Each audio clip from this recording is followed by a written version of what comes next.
Hey, what's going on, guys? It's Cory, the real estate guy. And today we're going to wrap up the closing disclosure. And we're going to talk about what's on the closing disclosure, the purpose of the closing disclosure, and when do you receive it, okay? First thing, let's start off when you receive it. This document comes to you 3 days before closing. So what has happened is the lender has done all of the calculations as what is it going to take for this loan to actually close. You've been back and forth with sending in documentation.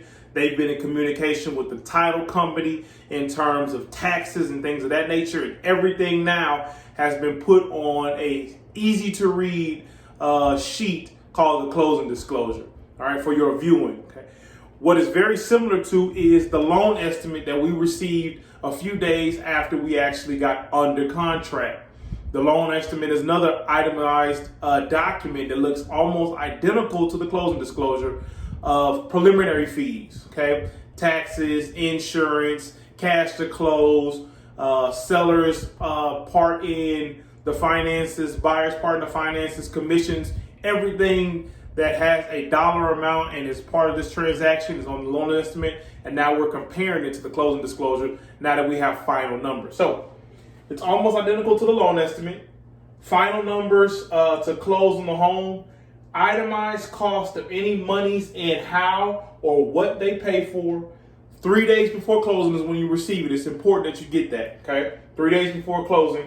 And then match this, make sure you match the loan estimate to the actual closing disclosure so you can identify or inquire about any differences. Because the difference could be an issue, or it could just be something that has changed because, for one thing, taxes are a calendar day calculation. So when you got under contract, say you got under contract January 1st, and now we're closing on February 1st, it's 31 days in between. Each one of those days has to be accounted for a daily expense of taxes. So that may be a reason why something is different on the closing disclosure.